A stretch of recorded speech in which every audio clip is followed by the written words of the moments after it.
Hi ನಮಸ್ತೆ ವೀಕ್ಷಕರೇ. ಸರ್ಕಾರದಿಂದ ಬರ್ತಕ್ಕಂತಹ ಬೆಳೆ ಪರಿಹಾರವನ್ನು ನಿಮಗೆ ಇನ್ನೂ ಬಂದಿಲ್ವಾ, ಅದರ ಬಗ್ಗೆ ಯಾವ ರೀತಿಯಾಗಿ ನಾವು ಆನ್ಲೈನ್ ಮುಖಾಂತರ ಚೆಕ್ ಮಾಡಿಕೊಳ್ಳಬಹುದು ಅನ್ನೋದನ್ನು ಈ ಒಂದು ವಿಡಿಯೋದ ಮುಖಾಂತರ ತಿಳಿಸಿಕೊಡಲಾಗುವುದು. ಗೆಳೆಯರೇ, ನಾನು SK, ನೀವು ನೋಡ್ತಾ ಇರೋದು SK ಟೆಕ್ ಯೂಟ್ಯೂಬ್ ಚಾನಲ್. ಇದುವರೆಗೆ ನನ್ನ ಈ ಚಾನಲನ್ನು ಸಬ್ಸ್ಕ್ರೈಬ್ ಮಾಡಿಕೊಂಡಿಲ್ಲತ್ತಂದರೆ ಪ್ಲೀಸ್ ಸಬ್ಸ್ಕ್ರೈಬ್ ಮಾಡಿಕೊಳ್ಳಿ. ಏಕೆಂತಂದರೆ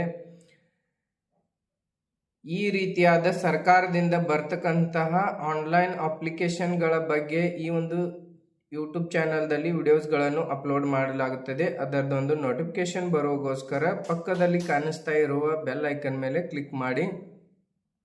ಗೆಳೆಯರೆ, ಹಾಗಾದರೆ ಈ ವಿಡಿಯೋವನ್ನು ಸ್ಟಾರ್ಟ್ ಮಾಡೋಣ. ನಮ್ಮ ಹೆಸರಿನಲ್ಲಿ ಪರಿಹಾರ ಬಂದಿದೆ ಏನು ಇಲ್ಲ ಅನ್ನೋದು ನಾವು ಎಲ್ಲಿ ಚೆಕ್ ಮಾಡಬಹುದು ಅನ್ನೋದನ್ನು ತಿಳಿದುಕೊಳ್ಳೋಣ. ಗೆಳೆಯರೆ, ಈಗ ನಾನು ನನ್ನ ಲ್ಯಾಪ್ಟಾಪ್ ಸ್ಕ್ರೀನನ್ನು ನಿಮ್ಮ ಮುಂದೆ ತೋರಿಸ್ತಾ ಇದ್ದೇನೆ.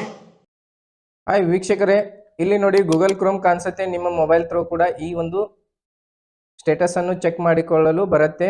ನೀವು ಮೊಬೈಲ್ದಲ್ಲಿ ಇರ್ತಕ್ಕಂತಹ ಒಂದು ಕ್ರೋಮ್ ಬ್ರೌಸರನ್ನು ಓಪನ್ ಮಾಡಿಕೊಂಡು 3 ಡಾಟ್ಸ್ ಬರುತ್ತೆ. ಈ ರೀತಿಯಾಗಿ 3 ಡಾಟ್ಸ್ ಮೇಲೆ ಕ್ಲಿಕ್ ಮಾಡಿಕೊಂಡು ಡೆಸ್ಕ್ಟಾಪ್ ಸೈಟ್ ಓಪನ್ ಮಾಡಿಕೊಳ್ಳಿ. ಡೆಸ್ಕ್ಟಾಪ್ ಮೋಡನ್ನು ಓಪನ್ ಮಾಡಿದ ತಕ್ಷಣ ಸರ್ಚ್ ಬಾಕ್ಸ್ದಲ್ಲಿ ಇಲ್ಲಿ ಪರಿಹಾರ ಅಂತೇಳಿ ಟೈಪ್ ಮಾಡಿ. ಪರಿಹಾರ ಅಂತೇಳಿ ಟೈಪ್ ಮಾಡಿ. ಈ ರೀತಿ ಪರಿಹಾರ ಅಂತೇಳಿ ಟೈಪ್ ಮಾಡಿದ ನಂತರ ಪರಿಹಾರ ಕರ್ನಾಟಕ ಸರ್ಕಾರ ಅಂತೇಳಿ ಬಂದಿರುತ್ತೆ. ಇದರ ಮೇಲೆ ಕ್ಲಿಕ್ ಮಾಡಿ. ಕ್ಲಿಕ್ ಮಾಡಿಕೊಂಡಾಗ ಗೆಳೆಯರೆ ಈ ರೀತಿಯಾದ ವೆಬ್ಸೈಟ್ ಅನ್ನು ಓಪನ್ ಆಗುತ್ತೆ ನಿಮಗೆ. ಇಲ್ಲಿ ನೋಡಿ ಕೆಳಗಡೆ ಬಂದ್ಬಿಟ್ಟು ವಿಲೇಜ್ ವೈಸ್ ಲಿಸ್ಟ್ ಅಂತೇಳಿ ಇದೆ. ಇಲ್ಲಿ ನೀವು ನಿಮ್ಮ ವಿಲೇಜ್ದಲ್ಲಿ ಬರ್ತಕ್ಕಂತಹ ಎಷ್ಟು ರೈತರಿಗೆ ಈ ಬೆಳೆ ಪರಿಹಾರವನ್ನು ಜಮಾ ಆಗಿದೆ, ಆನಂತರ ಎಷ್ಟು ರೈತರದ ಬೆಳೆ ಪರಿಹಾರ ಜಮಾ ಆಗಿಲ್ಲ ಅನ್ನೋದು ಇಲ್ಲಿ ನಿಮಗೆ ಟೋಟಲ್ ಆಗಿ ಲಿಸ್ಟ್ ಸಿಗುತ್ತೆ. ಇಲ್ಲಿಂದ ನೀವು ಸ್ಟೆಪ್ ಬೈ ಸ್ಟೆಪ್ ನೋಡಿಕೊಳ್ಳಿ. ಕರೆಕ್ಟ್ ಆಗಿ ನೋಡಿದ್ರೆ ನಿಮಗೆ ಅರ್ಥ ಆಗುತ್ತೆ. ಹಾಗಾಗಿ ಈ ವಿಡಿಯೋವನ್ನು ಎಂಡ್ ವರೆಗೆ ಕರೆಕ್ಟ್ ಆಗಿ ನೋಡಿ. ಗೆಳೆಯರೆ, ಇಲ್ಲಿ ವಿಲೇಜ್ ವೈಸ್ ಲಿಸ್ಟ್ ಮೇಲೆ ಕ್ಲಿಕ್ ಮಾಡಿ. ಕ್ಲಿಕ್ ಮಾಡಿಕೊಂಡಾಗ ಇಲ್ಲಿ ನೋಡಿ ಇನ್ಪುಟ್ ಸಬ್ಸಿಡಿ ಪರಿಹಾರ ಹಣ ಸಂದಾಯ ವಿವರ ಪರಿಹಾರ payment report as on dated 15/12/2025 ಅಂತೇಳಿ ಬಂದಿದೆ ನೋಡಿ ಇಲ್ಲಿ. ಹಾಗೇನೆ ಇಲ್ಲಿ ಇಯರ್ ವರ್ಷ ಅನ್ನು ಆಯ್ಕೆ ಮಾಡಿ ಅಂತೇಳಿ ಇದೆ. ಸಿಲೆಕ್ಟ್ ಇಯರ್, ಇದ್ರ ಮೇಲೆ ಕ್ಲಿಕ್ ಮಾಡಿ 25-26 ಅನ್ನು ಸಿಲೆಕ್ಟ್ ಮಾಡಿಕೊಳ್ಳಿ. ಆ ನಂತರ ಋತು ಆಯ್ಕೆ ಮಾಡಿ. ಇಲ್ಲಿ ಖಾರಿಫ್ ಅಂತೇಳಿ ಆಯ್ಕೆ ಮಾಡಿಕೊಳ್ಳಬೇಕು. ಆ ನಂತರ ವಿಪತ್ತಿನ ವಿಧ ಅಂತೇಳಿ ಇದೆ, ಇದ್ರ ಮೇಲೆ ಕ್ಲಿಕ್ ಮಾಡಿ. ಕ್ಲಿಕ್ ಮಾಡಿಕೊಂಡು ಪ್ರವಾಹ ಅಂತೇಳಿ ಇದೆ, ಇದು ಸಿಲೆಕ್ಟ್ ಮಾಡಿಕೊಳ್ಳಿ. ಆ ನಂತರ ಜಿಲ್ಲೆಯನ್ನು ಸಿಲೆಕ್ಟ್ ಮಾಡಿಕೊಳ್ಳಿ. ನಿಮ್ದು ಯಾವ ಜಿಲ್ಲೆ ಬರುತ್ತೆ ಆ ಜಿಲ್ಲೆಯನ್ನು ಇಲ್ಲಿಂದ ಸಿಲೆಕ್ಟ್ ಮಾಡಿಕೊಳ್ಳಿ. ಆ ನಂತರ ನಿಮ್ದು ಯಾವ ತಾಲೂಕು ಬರುತ್ತೆ ಆ ತಾಲೂಕನ್ನು ಸಿಲೆಕ್ಟ್ ಮಾಡಿಕೊಳ್ಳಿ. ಆ ನಂತರ ನಿಮ್ಮ ಒಂದು ಹೋಬಳಿಯನ್ನು ಸಿಲೆಕ್ಟ್ ಮಾಡಿಕೊಳ್ಳಿ. ಆ ನಂತರ ಗ್ರಾಮವನ್ನು ಸಿಲೆಕ್ಟ್ ಮಾಡಿ. ಈ ರೀತಿ ಗ್ರಾಮ ಬರುತ್ತೆ, ಗ್ರಾಮವನ್ನು ಸಿಲೆಕ್ಟ್ ಮಾಡಿಕೊಂಡು ಗೆಟ್ ರಿಪೋರ್ಟ್ ಅಂತೇಳಿ ಇದೆ ನೋಡಿ, ಇದ್ರ ಮೇಲೆ ಕ್ಲಿಕ್ ಮಾಡಿ. ಕ್ಲಿಕ್ ಮಾಡಿಕೊಂಡಾಗ ಸ್ವಲ್ಪ ಹೊತ್ತು ಪ್ರೊಸೆಸ್ ಆಗುತ್ತೆ. ಪ್ರೊಸೆಸ್ ಆದ ನಂತರ ಎಷ್ಟು ರೈತರಿಗೆ ಈ ಒಂದು ಬೆಳೆ ಪರಿಹಾರವನ್ನು ಬಂದಿದೆ ಅನ್ನೋದನ್ನು ಇಲ್ಲಿಂದ ನಾವು ಚೆಕ್ ಮಾಡಿಕೊಳ್ಳಬಹುದು. ನೋಡಿ ಗೆಳೆಯರೆ, ಈ ರೀತಿಯಾಗಿ ಬಂದಿದೆ ನೋಡಿ. ಪೂರ್ತಿಯಾಗಿ ಡೀಟೇಲ್ಸ್ ಟೋಟಲ್ ಆಗಿ ಬಂದಿದೆ ನೋಡಿ. ಇಲ್ಲಿ ಎಷ್ಟು ಬಂದಿದೆ, ಬೆಳೆ ವಿಧ ಯಾವುದು, ಆ ನಂತರ ಎಷ್ಟು ಬೆಳೆ ವಿಸ್ತೀರ್ಣ ಇದೆ, ಆ ನಂತರ ಹಣ ಸಂದಾಯ ಸಕ್ಸಸ್ಫುಲ್ ಆಗಿದೆ, ಎಷ್ಟು ಹಣ ಬಂದಿದೆ ಅನ್ನೋದು ಇಲ್ಲಿಂದ ನಾವು ನೋಡಿಕೊಳ್ಳಬಹುದು. ಇಲ್ಲಿ ನೋಡಿ 3400 ಬಂದಿದೆ. ಇದು ಇಂದಿರಾ ಸದಾಶಿವ ನಿಂಬಾಳ್ಕರ್ ಅಂತ ಹೇಳಿ ಬಂದಿದೆ ನೋಡಿ. ಎಷ್ಟೆಷ್ಟು ಹಣ ಬಂದಿದೆ ಅನ್ನೋದು ಈ ಒಂದು ರಿಪೋರ್ಟ್ ಮುಖಾಂತರ ನಾವು ತಿಳಿದುಕೊಳ್ಳಬಹುದು.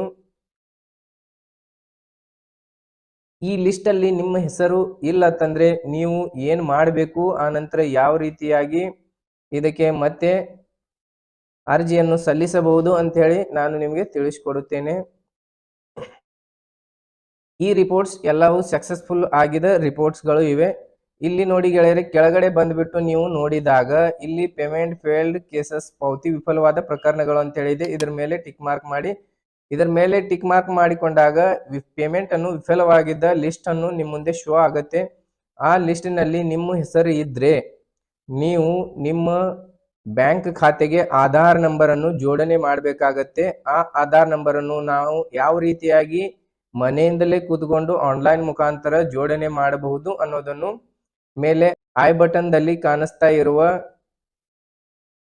ವಿಡಿಯೋವನ್ನು ನೋಡಿ ಅಲ್ಲಿಂದ ನಾವು ಡೈರೆಕ್ಟ್ ಆಗಿ ಬ್ಯಾಂಕ್ಗೆ ಒಂದು ಕ್ಯೂ ಹಚ್ಚದೆ ನಾವು ಆನ್ಲೈನ್ ಮುಖಾಂತರ ಬ್ಯಾಂಕ್ ಅಕೌಂಟ್ಗೆ ಆಧಾರ್ ನಂಬರ್ ಅನ್ನು ಲಿಂಕ್ ಮಾಡಿ KYC ಮಾಡಿಕೊಳ್ಳಬಹುದು. ಸರ್ವರ್ ಬಿಜಿ ಇರುವುದರಿಂದ ಈ ಒಂದು ಲಿಸ್ಟ್ ಅನ್ನು ಓಪನ್ ಆಗ್ತಾ ಇಲ್ಲ. ನೀವು ನಿಮ್ಮ ಹೆಸರು ಈ ಒಂದು ಲಿಸ್ಟ್ ಅಲ್ಲಿ ಇಲ್ಲತ್ತಂದ್ರೆ ನೀವು ಡೈರೆಕ್ಟ್ ಆಗಿ ಬ್ಯಾಂಕ್ಗೆ ಹೋಗಿ ನಿಮ್ಮ KYC ಅನ್ನು ಮಾಡಿಕೊಳ್ಳಬಹುದು, ಅಥವಾ ನಾನು ಹೇಳಿದ ಹಾಗೆ ನನ್ನ ವಿಡಿಯೋವನ್ನು ನೋಡಿಕೊಂಡು ನೀವು ಡೈರೆಕ್ಟ್ ಆಗಿ ಮೊಬೈಲ್ದಲ್ಲಿನೇ ನೀವು ಆನ್ಲೈನ್ ಮುಖಾಂತರ ನಿಮ್ಮ ಈ KYC ಅನ್ನು ಮಾಡಿಕೊಳ್ಳಬಹುದು, ಅಥವಾ ನಿಮ್ಮ ಒಂದು ವಿಲೇಜ್ ಅಕೌಂಟೆಂಟ್ಗೆ ಹೋಗಿ ಭೇಟಿಯಾಗಿ ಅಲ್ಲಿಂದ ಕೂಡ ಮಾಡಲಿಕ್ಕೆ ಆಪ್ಷನ್ಸ್ಗಳು ಇವೆ. ಗೆಳೆಯರೆ, ಈ ಒಂದು ವಿಡಿಯೋವನ್ನು ಇಷ್ಟವಾದರೆ ಈ ವಿಡಿಯೋಗೆ ಒಂದು ಲೈಕ್ ಕೊಡಿ. ಆನಂತರ ನಿಮ್ಮ ಹತ್ತಿರದ ರೈತರಿಗೆ ಈ ಒಂದು ವಿಡಿಯೋವನ್ನು ಶೇರ್ ಮಾಡಿ.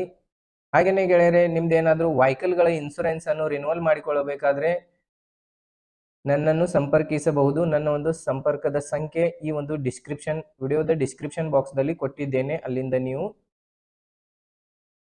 ನನ್ನನ್ನು ಸಂಪರ್ಕಿಸಬಹುದು. Thank you so much. ಮತ್ತೆ ಸಿಗೋಣ ಮುಂದಿನೊಂದು ವಿಡಿಯೋದಲ್ಲಿ. ಬಾಯ್ ಬಾಯ್.